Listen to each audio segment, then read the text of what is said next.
Uma boa noite a todos. Sejam todos muito bem-vindos essa noite, encarnados e desencarnados. Uma boa noite ao pessoal que nos assiste pela transmissão dos canais de mídia. Essa noite nos encontramos, nos reunimos novamente para mais uma noite de exposição do Evangelho, né, onde vai ser exposto o capítulo 12, Amai aos vossos inimigos, pelo José. O pessoal de casa que nos assiste, que não se sente bem, que não contém a oportunidade de comparecer presencialmente à doutrina, separe uma vasilha com água. Durante a exposição, efetuem um processo de reflexão a respeito das dores internas que nós possuímos. E de acordo com o nosso próprio mérito e esforço de transformação, o auxílio dos bons espíritos fluidificam essa água.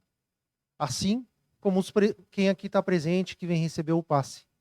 De acordo com o processo de autorreconhecimento, de autoenquadramento e da vontade verdadeira e sincera da transformação, é que a gente consegue colher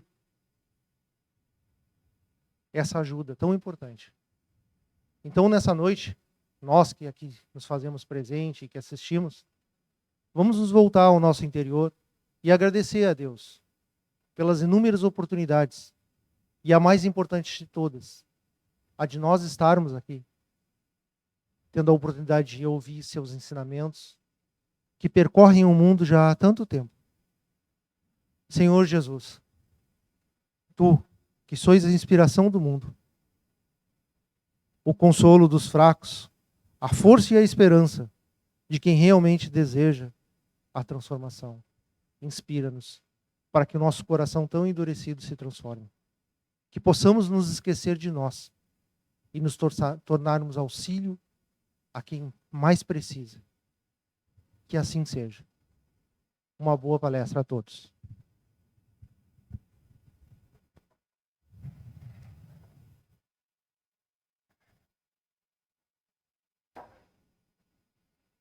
Boa noite a vocês que se encontram presente, boa noite a quem nos acompanha pela internet, né? Então, vamos à atividade dessa noite, e ela começa com uma reflexão, né? Eu acho que uma pergunta que a gente deve se fazer. É possível se viver bem uma vida inteira? É possível se viver de maneira em que os percalços, as dificuldades, as contrariedades não tenham efeito sobre nós? É o fundamento do capítulo de hoje. Né? Amai os vossos inimigos. Ou seja, não ser afetado, compreender, ter uma relação de enorme misericórdia para com tudo aquilo que nos é contrário. O capítulo da semana passada usou como referência a relação nossa para com os demais e para conosco mesmo. O título do capítulo é Amai ao próximo como a si mesmo, nos fazendo refletir a respeito de que, na realidade, na medida em que a gente entende o que é a vida, como ela funciona, a nossa relação dentro dela se passa a ser mais harmônica, mais equilibrada, porque nós nos tornamos melhores. Então, não é a cultura do eu, o culto ao eu, tá? Mas sim o culto ao equilíbrio, à paz. A estrutura de fraternidade universal que, em primeiro lugar, tem acontecido o indivíduo para com ele mesmo. À medida em que ele consegue vivenciar esse estado, que é amar a si, ele consegue desenvolver em si equilíbrio suficiente para não ser afetado por nada. E tem a indulgência plena para com todos, entendendo as limitações, os conflitos, as dificuldades que as pessoas e os seres são todos portadores. Com isso ele consegue amar o próximo. Né? Mas isso pode ser ainda sublimado, atingindo patamar maior, no sentido de que ele, crescendo mais ainda, vai se tornar imune a todas essas dificuldades, porque o seu ponto de vista, o seu estado interior será dessa ordem. Isso não tem nada a ver com relação externa, corpórea, mas sim com relação interna. E aí, dessa maneira, nós podemos entender o inimigo não mais limitado apenas a uma criatura, mas a tudo aquilo que nos é contrário. Inclusive aquilo que nos causa as nossas doenças de todos os tipos, orgânicas, mentais, emocionais, psicológicas, que são derivados desses estados internos de conflito, no qual o nosso maior inimigo somos nós mesmos.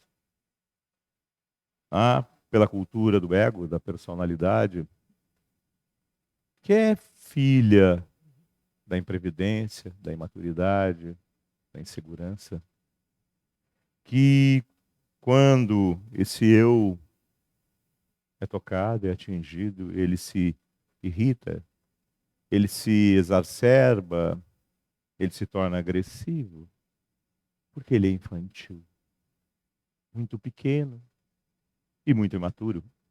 Não consegue conviver com a adversidade que essas situações representam, e representam exatamente as querelas, as mazelas que ele é portador.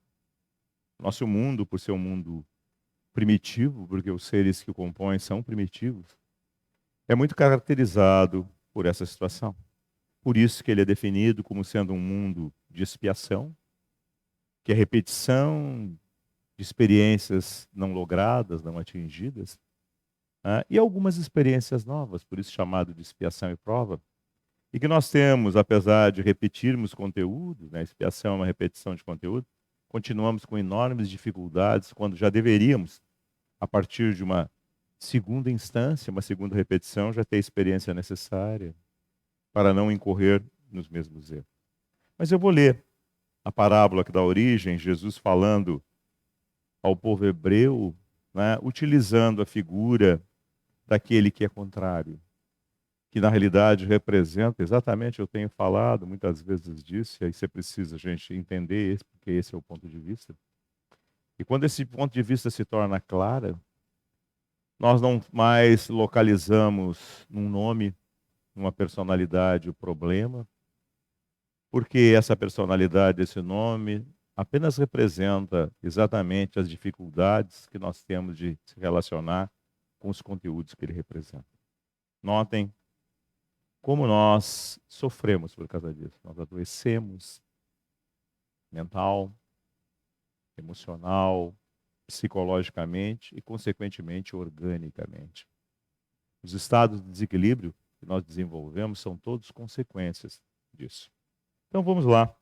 A parábola, né, que é uma citação que está em Mateus, capítulo 5, versículos 20, depois de 43 a 47, depois está em Lucas também, né, em capítulo 6, versículos de 32 a 36. O que diz lá? É pagar o mal com o bem. Jesus vai fazer uma referência para os hebreus ao código de postura que era vivido pelo povo hebreu e que tinha sido introduzido pelo Abraão, né, que é o grande patriarca hebreu, fundador de Israel, e que trouxe esse código de postura do lugar da sua origem, que era a Mesopotâmia, né, e que tinha lá um código, é o primeiro código de relação humana que existe na história da humanidade, de um rei que se chamava Hammurabi. Tá?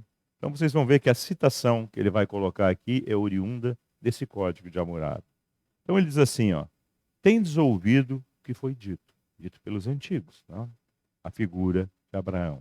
Amarás a teu próximo e aborrecerás ao teu inimigo, que é a extensão do eu, coisa que a gente mantém até a atualidade, né? Mas eu vos digo, amai os vossos inimigos, fazei bem aos que vos odeiam, e orai pelo que vos perseguem e caluniam, para serdes filho de vosso Pai que está nos céus. Olhem a justificativa agora. O qual faz nascer o seu sol sobre bons e sobre maus, e vir chuva sobre justos e injustos.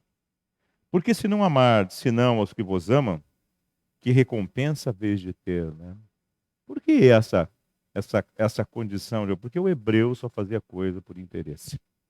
Mais ou menos semelhante a nós. Tá? que também sempre temos alguma coisa direcionada nas nossas ações. Então, nós estamos longe ainda de um estado de equilíbrio espontâneo no qual ele nos caracteriza e a gente faz aquilo sem pensar em nenhum tipo de retorno, porque já não é mais afetado. Não,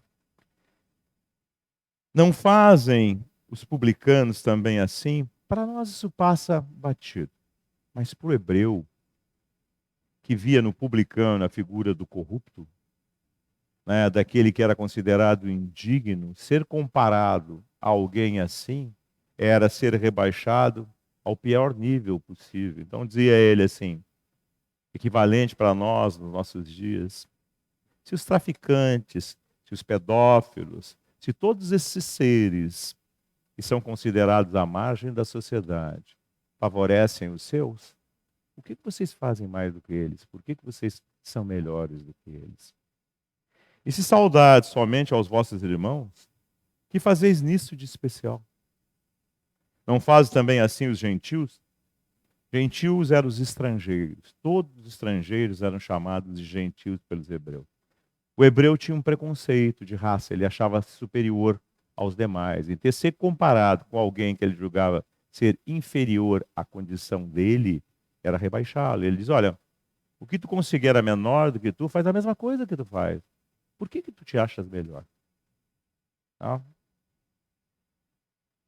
Eu vos digo que se a vossa justiça interna não for maior e mais perfeita que a dos escribas e fariseus, que era outra classe dentro da sociedade hebraica, né, os profissionais religiosos que exploravam, viviam como profissão disso. Tá? Então notem que é ser comparado a alguém que não tem escrúpulo. Não entrareis no reino do céu. Novamente, né, pensando que o hebreu fazia tudo por troca. Então ele tinha que utilizar o que era presente. Hoje, dentro da doutrina espírita, a gente aprende que não é assim. Se vocês vêm aqui, e vocês que estão em casa têm uma ideia de que as coisas são assim, que a gente agrada a Deus, e em função disso, Deus nos olha e nos dá algum retorno, alguma recompensa, porque nós estamos fazendo alguma coisa, porque na realidade nós estamos tentando, isso é uma grande ilusão. Não funciona assim. Na realidade, as coisas funcionam de uma forma bem clara, como disse Jesus, a cada um segundo suas obras, seus méritos. Ou seja, os estados por nós desenvolvidos. Como disse na parábola, Deus oferece igualmente a todos, bons e maus, todas as condições. Cada um utiliza e desenvolve aquilo em si. E, consequentemente, é o estado que vai estar presente nele, de desequilíbrio, de harmonia. Tá? Como a gente é muito opiniático, sem fundamento nas nossas opiniões, nós achamos muitas das coisas, e o achar necessariamente não está respaldado por um processo realmente com uma base real, muitas vezes nós nos enganamos. E essa é a ideia contida aqui. Indo adiante ainda.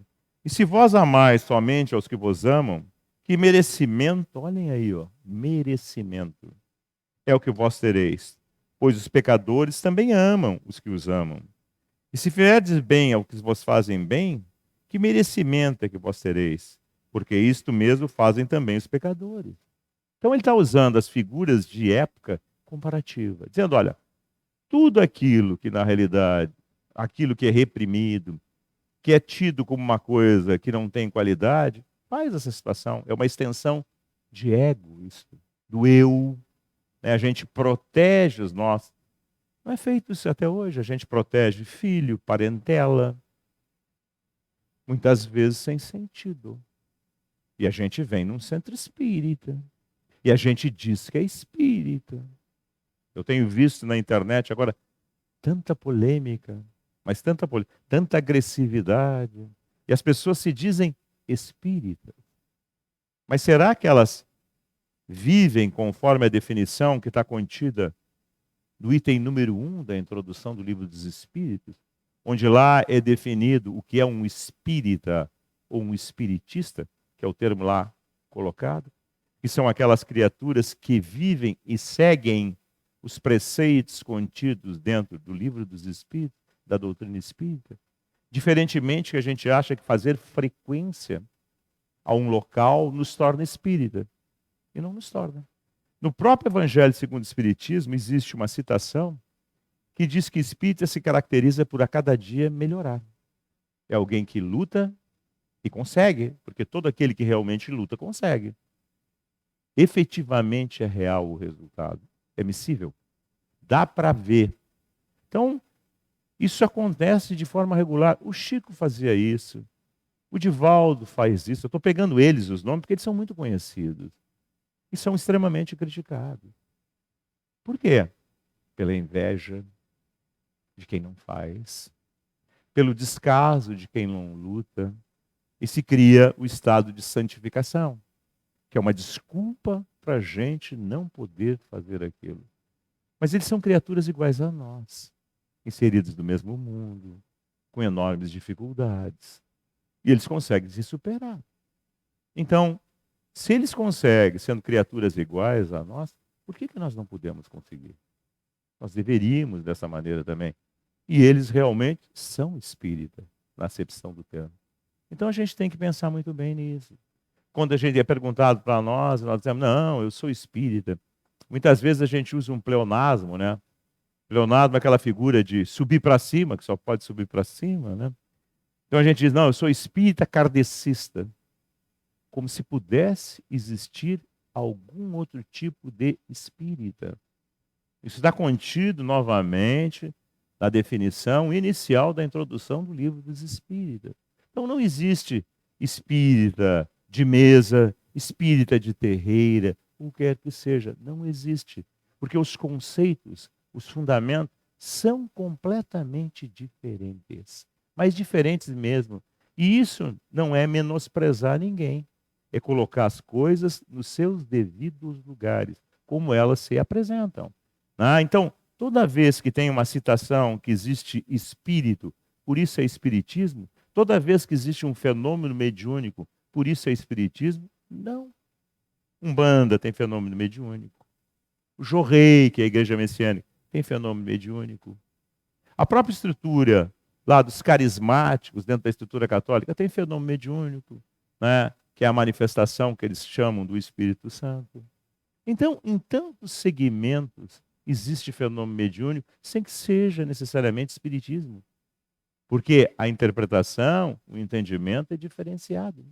Então nós temos que nos dar conta dessas coisas todas, e isso não deve ser motivo de lançar anátema nem de gerar distensões, ou seja, de criar inimizades.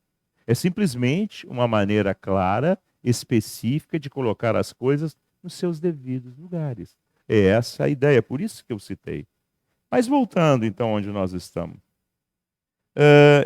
E se emprestar somente àqueles a quem esperais receber, que merecimento é o que vós tereis. O que isso mede? O apego. A gente vê isso muito dentro das instituições, muitas vezes nas igrejas, de uma forma geral, sobre a forma da ideia do dízimo, é cobrado para que o indivíduo que dá o dízimo tenha um retorno espiritual a respeito daquilo. Como se a gente pudesse comprar um terreninho no céu. Mas não pode. E a gente também, dentro da doutrina espírita, aprende essas coisas todas.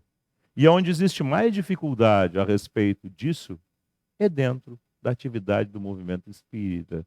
Onde deveria, na realidade, o óbolo da viúva estar mais desenvolvido, o indivíduo deveria ser menos materialista, deveria, na realidade, se desprender mais das coisas, mas infelizmente não é a realidade. Por isso que existem tão poucos eleitos no mundo atual, exatamente por causa disso. Mas indo adiante, porque também os pecadores emprestam uns aos outros, para que se lhes faça outro tanto. Ou seja, eu faço um investimento, eu garanto alguma coisa para que se no momento eu precisar, eu possa lá contar. Amai, pois, os vossos inimigos, fazei o bem, e emprestai sem nem esperais. E terei muitas avultadas a recompensa, e sereis filhos do Altíssimo. Qual é a recompensa? Deus vai chegar e nos dar alguma coisa? Não, a recompensa é o desprendimento, o estado de medo, de insegurança do amanhã. Isso significa que a gente tem que botar tudo fora? Não. Mas será que a gente não junta mais do que o necessário? É uma questão. E nós deveríamos pensar nisso. Isso é que nos gera as distensões dentro da família, dentro da sociedade. Por que vocês acham que existe corrupção? Qual é o fundamento da corrupção? Não é roubo? Não é desvio? Numa quantidade enorme, gigantesca, né? E também numa quantidade muitas vezes pequenininha? Corrupção não é só em grandes escalas, em pequenas escalas existe corrupção. Toda vez que a gente tira uma vantagem indevida, isso é um ato de corrupção, corrupção do próprio interior. Então notem que nós temos que ter esse crivo, essa estrutura de justiça interna, como diz Jesus, porque ela representa o quê? Quem age assim por quê? Por troca? Não, por segurança interior. O maior exemplo que nós temos a respeito disso é São Francisco. Enquanto encarnado, antes de ser São Francisco, era simplesmente Francisco, quando ele abandona tudo, inclusive as roupas, não sabendo o que ia acontecer, porque ele não tinha certeza nenhuma de nada, mas ele tomou uma decisão, tinha serenidade dentro de si e se dirigiu para tal. Não teve uma vida enorme de valores materiais, mas teve o suficiente e, na realidade, produziu tudo que a gente sabe da sua história. O nosso outro Francisco, o Chico, da mesma maneira. Servidor público, uma aposentadoria muito pequenininha, né? Um quarto, uma cama, 2 ternos, uma peruca, um par de chinelo. E eu não preciso falar o resto, porque a obra fala por si própria. Nós deveríamos nos comparar com eles. Deveríamos, sim. Tá? Porque isso nos levaria a um outro patamar. Mas indo adiante, então. Sem nada esperar, e tereis muito avultada recompensa, serei filhos do Altíssimo, que faz o bem aos mesmos que lhes são ingratos e maus. Sede, pois, misericordiosos, como também vosso Pai é misericordioso. Tá? Indo adiante, então. Os inimigos desencarnados contidos aqui dentro. Bom, se nós pensarmos na nossa trajetória dentro do tempo, olhando a nossa trajetória atual, hoje, olhem como é a vida de vocês hoje. Ela é perfeita? Ela é da maneira inicial que eu falei, que eu vivo bem com tudo, com todos? Ou eu tenho lá no meu interior determinadas rusgas, determinados conflitos com determinadas pessoas, e pessoas têm isso comigo? Quem de vocês que está aqui na plateia, encarnado ou desencarnado, quem de vocês que está aí na internet, que pode levantar o dedo e dizer assim, eu não vou ver dedo nenhum. Se houver honestidade, eu não vou ver dedo nenhum. Porque todos nós temos rusgas nos nossos interiores. Hoje, né, com o mundo no estado em que nós nos encontramos, está muito mais avançado do que 4.000 anos atrás. Vocês imaginam nessa trajetória dentro do tempo? Nessas vidas sucessivas que nós já tivemos. Quantas e quantas criaturas se indispuseram conosco? Estão na nossa volta, muitas delas. Algumas são filhos problemas, outros são os cônjuges problemas, outros são os parentes problemas, outros são aqueles que se aproximam de nós e virem problemas. Mas como essa conta é muito grande, porque são muitas vidas e muitas criaturas, nem todas elas estão na carne. Muitas delas estão ainda no interstício do renascimento. São espíritos desencarnados que estão à nossa volta. Nos procuram e nos acham. Pela simples razão de que nós não ainda mudamos o suficiente, mudou o corpo, mas o comportamento, o perfil psicológico ainda é o mesmo, muito mesquinho. E eles, seguindo esses hábitos, essas características, nos descobrem num novo corpo. E ficam na nossa volta, ainda com as suas mágoas interiores, e não vendo em nós grandes modificações, atuam sobre nós de forma velada, atuando no nosso psiquismo, nas nossas alterações emocionais, que ao longo do tempo acabam repercutindo no nosso foro orgânico e no nosso foro mental. Então notem o que eu falei para vocês. além de ser, na realidade, alguma coisa que se sustenta pelo conteúdo de equilíbrio, traz um benefício imediato.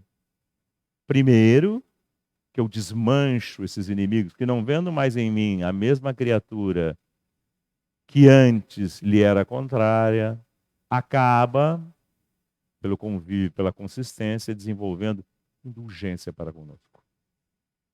E, na realidade, aqueles que não desenvolvem indulgência, porque ainda estão muito fixados, presos no ódio, não conseguem armar armadilhas para nós, porque simplesmente nós não caímos nelas. Então, o equilíbrio, o desenvolvimento, produz discernimento, paz interior, e a sua consequência natural é a harmonia. A gente não segue em caminhos perigosos, não se une em circunstâncias litigantes também de perigo, e nasce todo um benefício. Além do benefício maior, que é repor o equilíbrio naqueles que um dia nós desequilibramos pelo exemplo, porque o exemplo é que funciona. Então a gente tem harmonia, paz e, consequentemente, saúde mental, emocional e espiritual. E nós deveríamos nos dar conta disso. Seguindo, então, a parábola que vem a seguir. Se alguém te ferir na face direita, dai também a esquerda. Vós tendes ouvido o que se disse, olho por olho, dente por dente. O código de Hammurabi que eu disse para você. Eu, porém, digo-vos que não resistais ao mal, mas se alguém te ferir a tua face direita, oferece também a outra. E ao que quer demandar-te em juízo e tirar-te a túnica, larga-lhe também a capa. Uma forma de se vestir, tinha a túnica e a capa por cima. E se alguém te obrigar a ir carregando 1000 passos, vai com ele ainda mais 2000. Como na realidade, naquele tempo não existia carro, no máximo era lombo de burro, na maioria das vezes se caminhava. Então ele está fazendo uma referência de não ter distâncias, de não ser cansativo, de nada ser impossível. Dá a quem te pede e não volte as costas ao que deseja que lhe emprestes.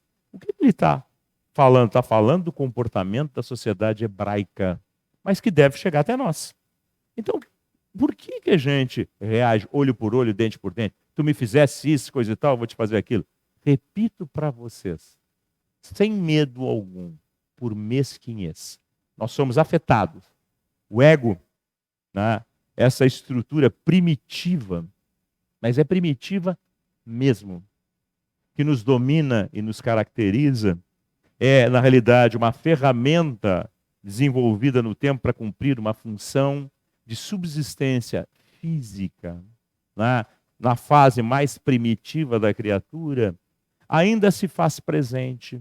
E como nós não amadurecemos, nós o distorcemos. Ele cumpriu uma função específica, limitada, e nós o descaracterizamos.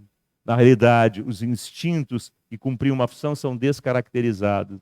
E a gente passa, na realidade, a se tornar uma criatura em enorme conflito, tendo medo de tudo e de todos, na defesa do próprio eu. E a gente se dispõe com um monte de gente, com uma série de situações. Então, qualquer coisa, qualquer rusga que chegue até nós, nós nos sentimos ofendidos, nós nos sentimos magoados, e nós geramos tudo isso que eu tenho falado para vocês, porque eu não vou repetir. Tá?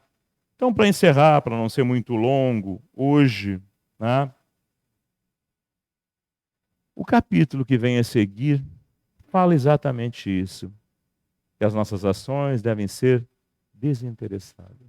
O bem deve ser feito pelo estado do bem. O equilíbrio atingido se manifesta exatamente por esse estado de paz interna, de não beliculosidade. As nossas atitudes não são interesseiras. Ou seja, na figura do título, que a mão esquerda não saiba o que faz a direita. Ou seja, sem arquitetar nada. Honestidade, integridade. E vocês sabem como é que a gente consegue fazer isso? Se a gente se olhar. A finalidade da doutrina espírita, do Livro dos Espíritos, a pergunta 919, é: conhece-te a ti mesmo. Reconhece-te. Porque se nós não nos reconhecermos, nós vamos estar enganando, em primeiro lugar, a nós mesmos. Vamos continuar alimentando desdenho, desequilíbrio, Nós vamos gerar doenças biológicas, emocionais, mentais. Tudo é cumulativo. A semeadura é livre, mas a colheita é obrigatória. Cada um vive nos estados que desenvolve. Então, vocês que vieram nessa noite aqui tomar passe, e o pessoal que está em casa lá, nosso diretor falou na fluidificação de água à distância, por um processo de radiação. Entendam, não basta colocar uma jarra d'água, não basta entrar numa sala de passe, para que alguém chegue lá com a melhor das boas vontades, tantas vezes com maior condição e equilíbrio. Isso pertence a ele, que tem esse estado.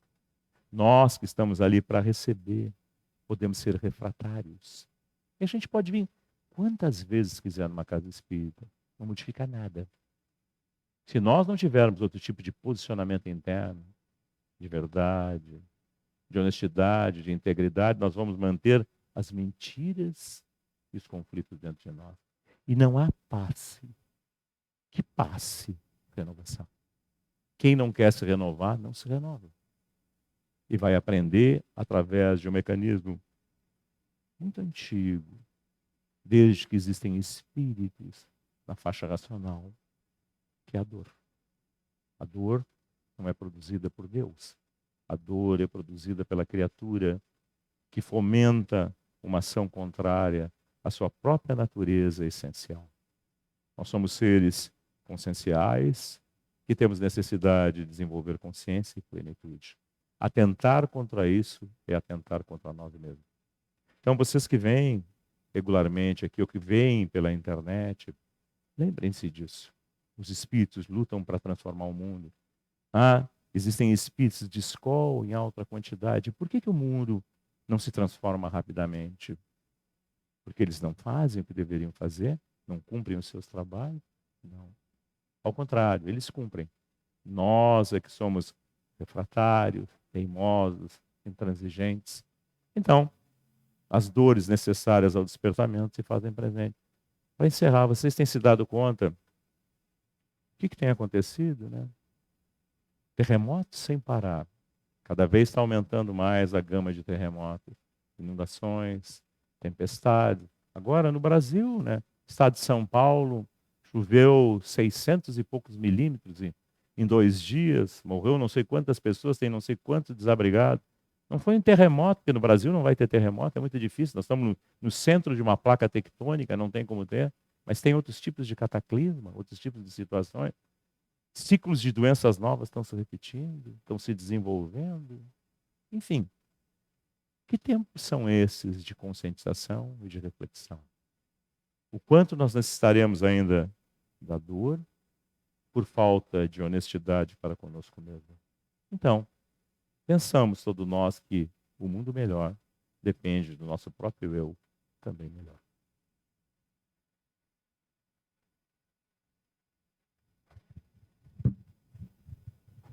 Bom, terminada a exposição, depois de tamanha oportunidade de reflexão, nós nos despedimos de quem nos assiste em casa. Podem consumir a água, né? Esperamos vocês até uma próxima transmissão. A quem permanece